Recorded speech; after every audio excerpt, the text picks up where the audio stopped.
the shocking and unbelievable story of the Arab Caliphates. What began as a sacred title, once held by the rightly guided leaders of Islam, would soon evolve into something else entirely.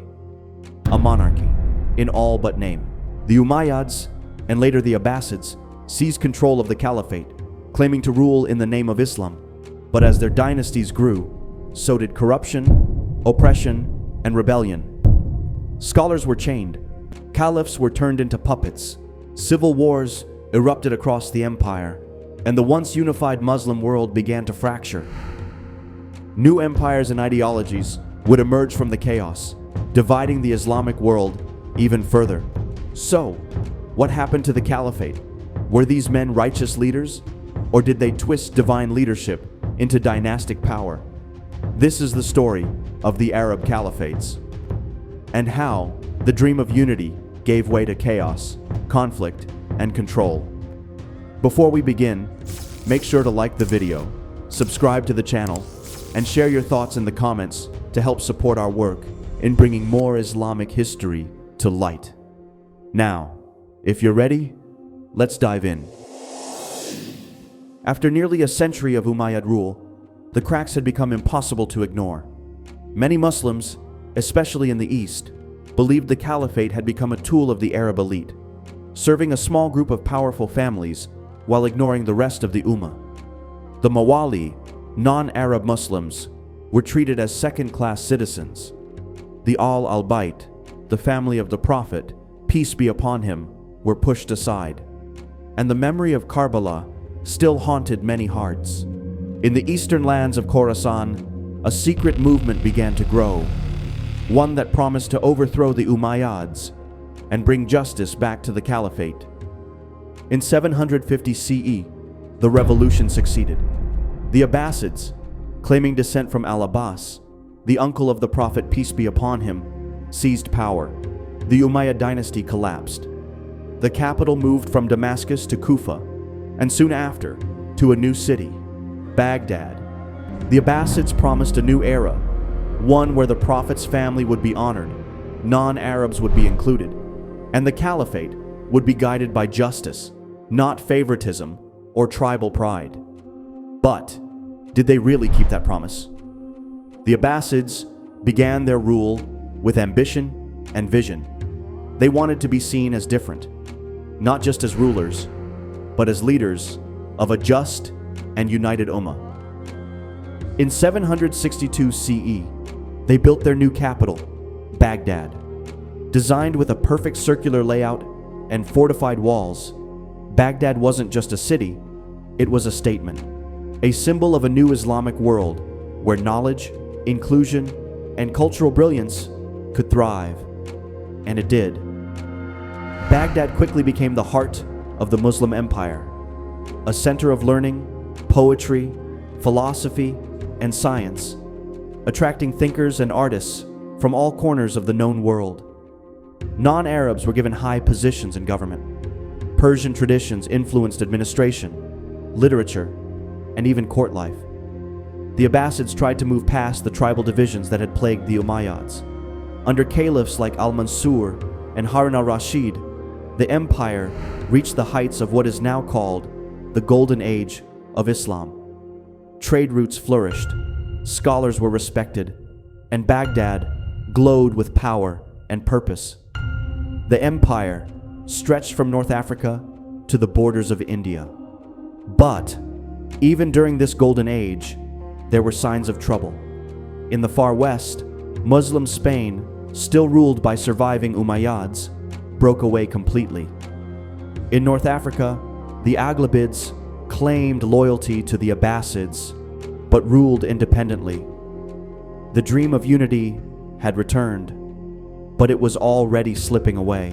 Because while the empire looked powerful on the outside, a quieter conflict was brewing on the inside, one that would not be fought with swords, but with ideas.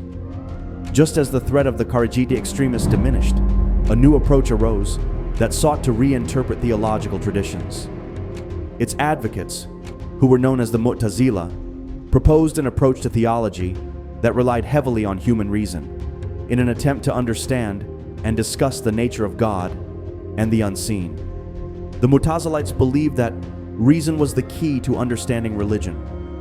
Using logic and philosophy, they reinterpreted traditional teachings, including how Muslims viewed God's attributes. For example, the Quran mentions that God has a hand. The Mu'tazila argued that this shouldn't be taken literally, because hands are a human trait, and God is far beyond any human form.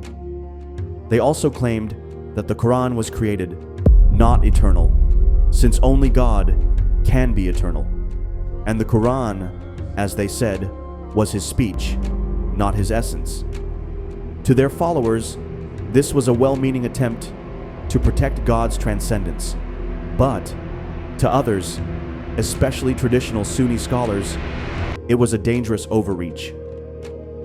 One of the harshest critics of the Mu'tazila was a quiet, firm scholar known as Ahmad ibn Hanbal. To him, Islam was not something to be reshaped by philosophers or rulers. It was a divine truth, preserved in the Quran and Sunnah, and its meanings were not up for debate. But in the Caliph's palace, a different voice was gaining power. Caliph al-Ma'mun didn't just support the Mu'tazila, he adopted their theology as official state doctrine. And what happened next would change Islamic history forever. In 833 CE, al-Ma'mun launched the Mihna, an Islamic Inquisition.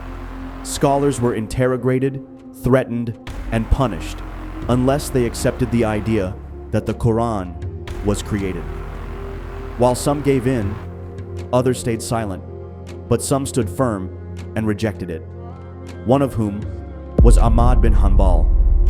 He was arrested, tortured, beaten in public, and still, he refused to accept the theology of the Mu'tazila. This was a resistance against rulers who were trying to turn Islamic belief into political law. Imam Ahmad ibn Hanbal became a symbol, a voice of moral courage in a time of fear. The Mihna would last over 15 years and would finally come to an end under Caliph al-Mutawakkil, who abandoned the Mu'tazila ideology and restored Sunni orthodoxy. But the scars still remained. For the first time in history, the Caliphate had tried to enforce religious belief through state power. The bond between scholars and rulers, once united under shared values, had been shattered. And from that moment on, the questions would never go away. Who truly speaks for Islam? The scholar or the state? And while that question echoed through the halls of Baghdad, a new storm was already brewing, because the caliphs weren't just losing the trust of the scholars.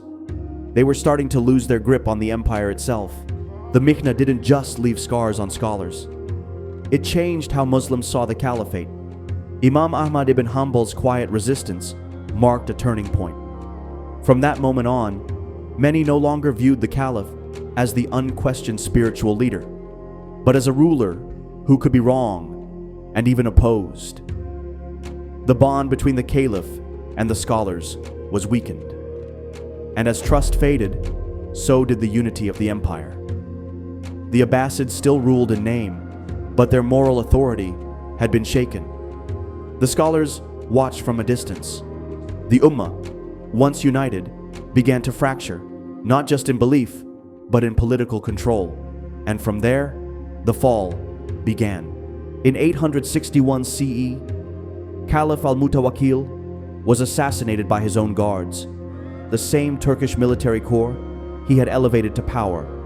This marked the beginning of a crisis historians now call the Anarchy of Samarra, a time when caliphs were little more than hostages in their own palace.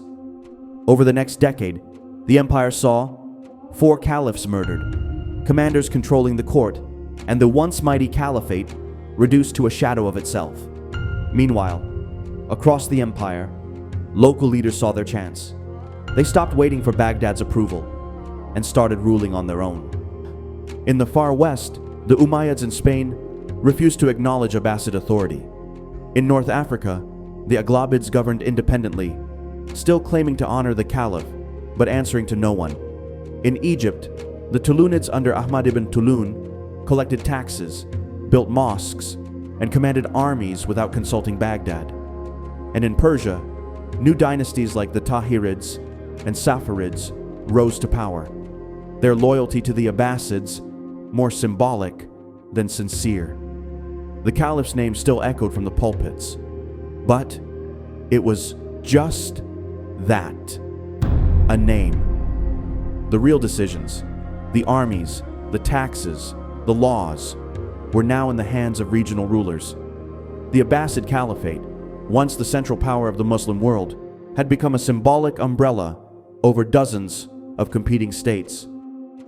The dream of unity, it was crumbling. By the end of the 9th century, the Abbasids were no longer the rulers they once were.